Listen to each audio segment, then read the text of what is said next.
Pero unahin natin yung positive muna guys kasi tuwang-tuwa ako dito guys, dami yung pera oh. Abundance of money ito mga kapiksi, no?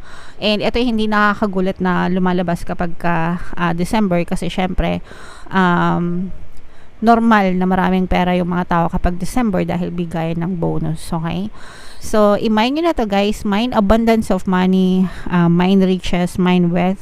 And hindi lang yan, no? Parang bibigyan, itong kasaganaan mo sa pera, iikot to tuloy-tuloy hanggang 2024 mga kapiksi. Binibigyan kayo ng chance ni universe. Parang magmumultiply siya. Wow!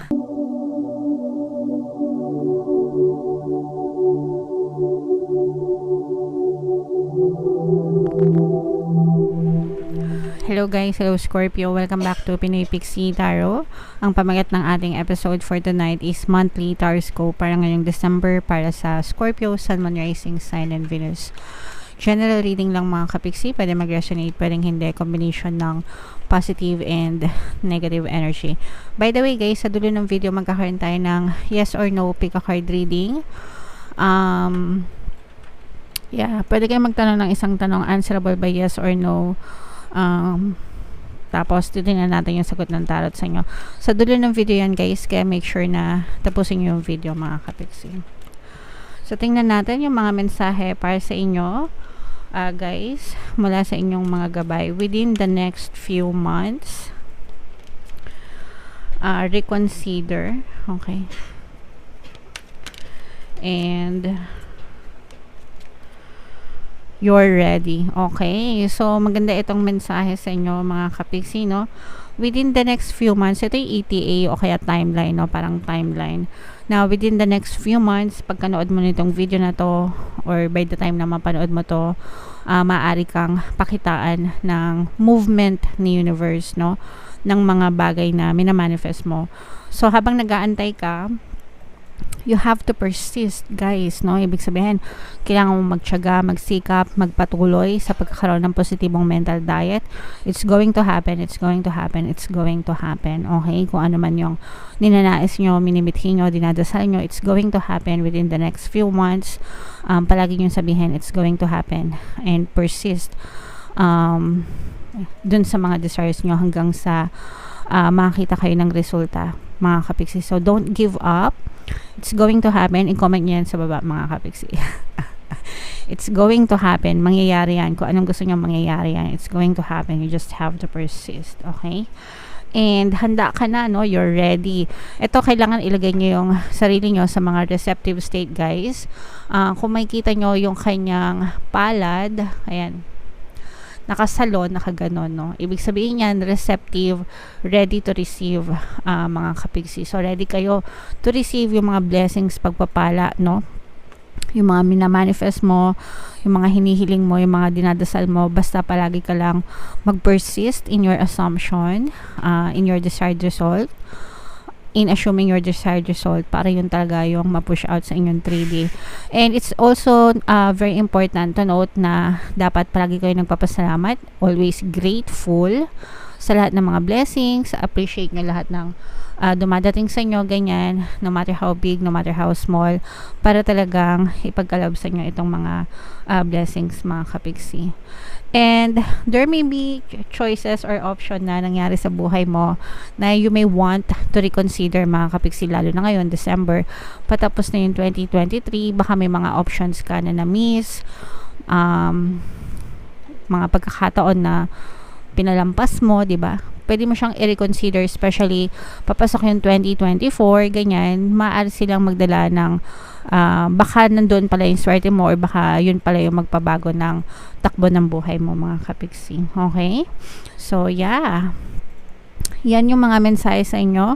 Scorpio, comment down below guys if naka-resonate kayo dyan sa mga messages na yan para sa inyo. Tingnan natin yung ganap sa inyo guys ngayong December. Shuffle ko to, hanapin ko yung energy ng Scorpio. Habang sinashuffle ko to guys, panoorin nyo muna tong video natin regarding sa ating paano mag-manifest ng abundance video course. Kapiksi, sawa ka na ba sa mga struggles at hirap sa buhay mo? Masipag ka ba at masikap sa buhay ngunit hindi ka pa rin umaasenso?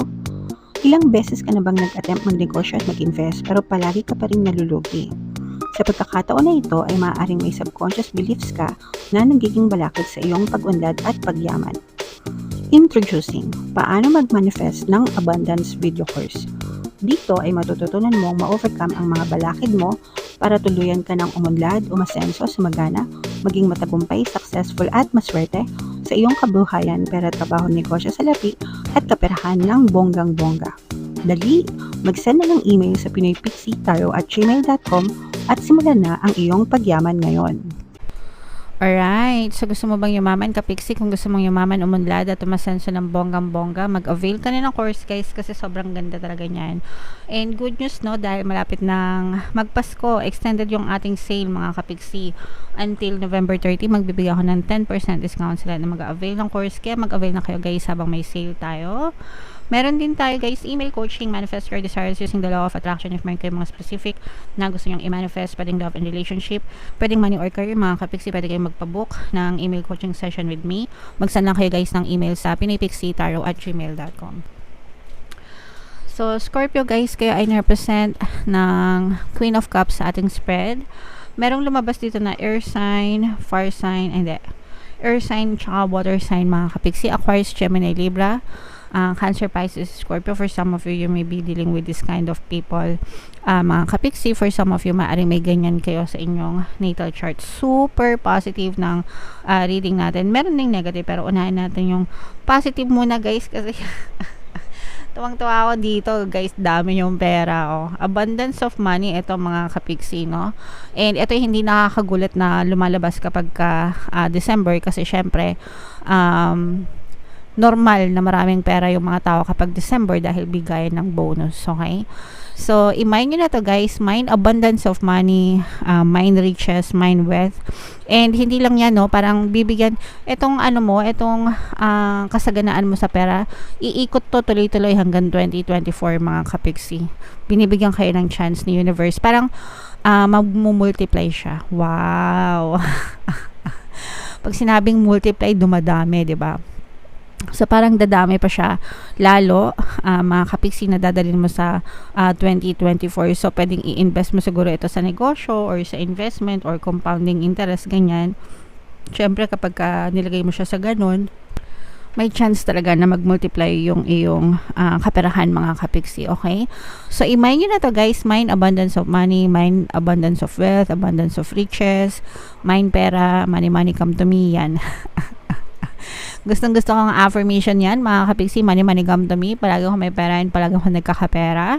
Palagi nyo lang yan sabihin on a daily basis, guys. Talagang magiging magaan yung daloy ng pera sa inyo, guys. For some of you, may magbabalik, may magpaparamdam sa inyo, guys, ngayong December. I'm sensing na itong person na to, maaaring nagkaroon ka ng conflict dito in the past and maaari itong mag-sorry sa'yo. So, na-konsensya, ganyan. Maaring na-konsensya to. Palagi ka nitong iniisip, kapiksi, and palagi itong balisa sa kaisip sa'yo. Pero, kung hindi pa siya nag-reach out, yun ay dahil natatakot siya na baka hindi mo siya kausapin, i-ignore mo siya, i-reject mo siya, hindi mo siya pansinin, ganyan. Pero, sooner or later, mag-a-approach sa'yo ito. Lalo na if pwedeng ex-lover mo to, ex-partner or specific person, or pwede rin kaibigan, kamag-anak, ganyan, na nakatampuhan mo, na nahihiya sa'yo, no? This person feels very ashamed, pero gustong-gusto niya makipagbate kasi nga, December na, season of love, diba? So, yeah. Patawarin nyo na, mga kapiksi, lalo na kung nag-sorry, pero feeling ko parang kayo din, no? Natatakot kayong patawarin sila. Kasi baka mamaya gawin na naman nila. Okay lang naman guys na patawarin nyo, pero wag nyo nang pagtiwalaan ulit, di ba? Kasi kung nasaktan na kayo nung una, baka saktan ulit kayo sa susunod, pero at least pag pinatawad nyo sila, mawawala na yung mga negative emotions sa inyo. Kasi yung mga negative emotions guys, yun yung nagsisilbing balakid, no? Block sa buhay nyo. Kamalasan yan, mga kapiksi. Alright? Okay, so tingnan pa natin.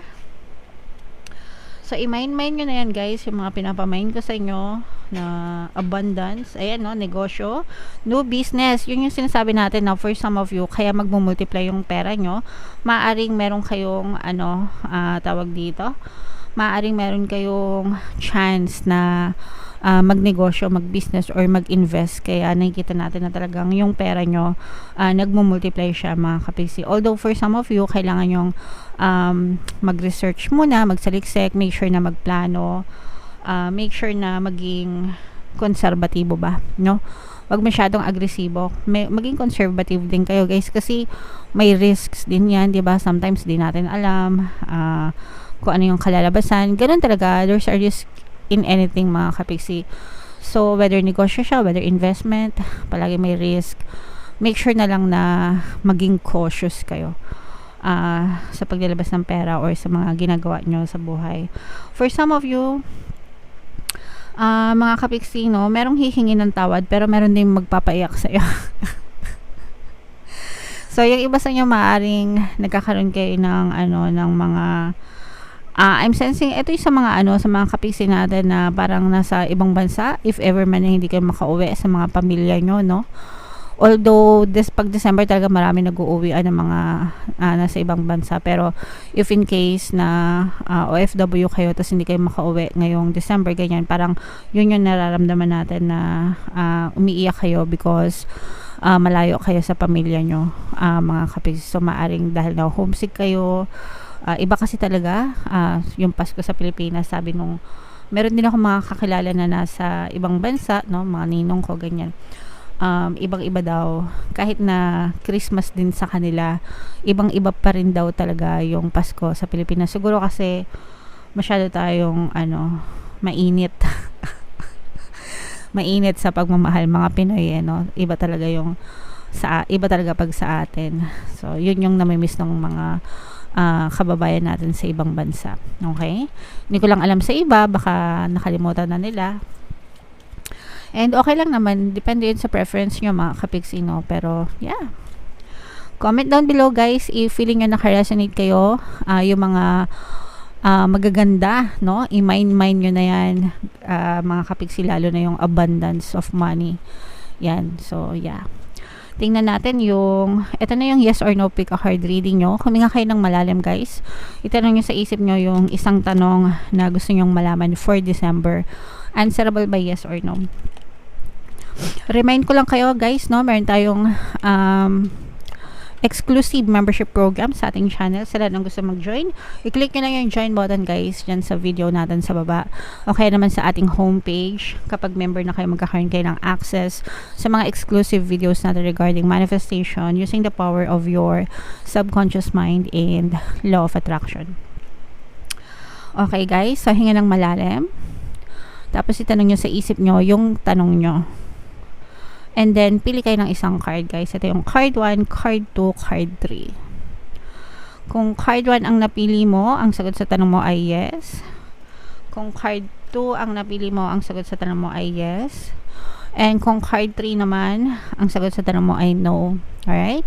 So, comment down below, guys, if naka-resonate kayo, i-mind nyo na yung mga pinapamind ko sa inyo. Ito, guys, yung ating Money 2024 kapalaran. Kung hindi nyo pa napapanood, panoorin nyo na. Super nice, super ganda. And ito naman, yung ating success stories ng paano mag-manifest ng abundance video course. Thank you for liking, sharing, and subscribing, mga kapiksi, and see you again next time. I love you all, guys. Have a nice day. Bye-bye.